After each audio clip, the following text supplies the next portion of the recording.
Mae yna glwstwr y chwaraewyr mewn glas. Maen nhw'n disgwyl y croesiad gan Scotcha. Peniad pwysig ac yna'r ergyd! Nerthol gan Kieran Lewis. Ychydig dros y bar, bollten ganddo fe o ymyl y cwrt Cosby. A dyna'r gorau ni wedi gweld gan yr adar gleision.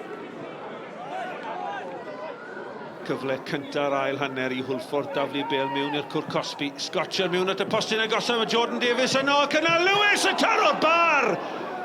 Kieran Lewis mor anlwcus i'r tîm cartre. Bollten gan Lewis. Scotcher yn taro'r Pêl i ddannedd y gwynt. Dyma Cisse i gyffyrddiad cyntaf cyrraedd Jordan Davies. Davies rownd y gornel i ryddhau Lewis. Lewis at Cisse! Cisse mewn y cwrt Cosby! O, mae'n arbediad rhyfeddol gan Alex Pennock. Ond mi oedd yna drosedd ar Toure Cisse i gyfraniad cyntaf o fewn munud i ddod i'r maes. A mae Toure Cisse wedi ennill gic o'r smotyn. Y dorf yn tyweli. Williams yn erbyn Pennock. A mae Pennock yn arbed yn werthiol. Y chwaraewyr i gyd yn mynd tuag at Pennock. Oedd hi ddim y gic gorau gan Danny Williams. Pennock yn taflu hunan i'r dde. Fe nath e arbed yn wreiddiol o gynnig Cisse ac yn arbed eto o gynnig Danny Williams.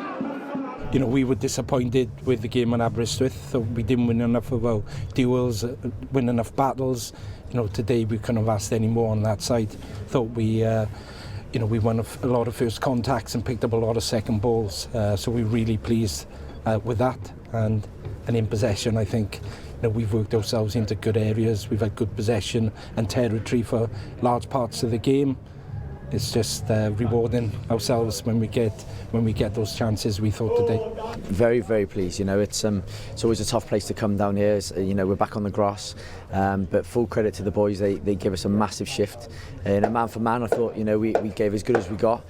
And you probably look at it in terms that they probably were the better side tonight. But then the flip side of it, we can't ask any more of how we defended, put our bodies on the line, we blocked shots, and thankfully, Penn's come out with a fantastic save from the penalty as well. The most critical moment of the evening, of course, was your spot kick save from Danny Williams' effort. What was going through your mind when Danny Williams stepped up?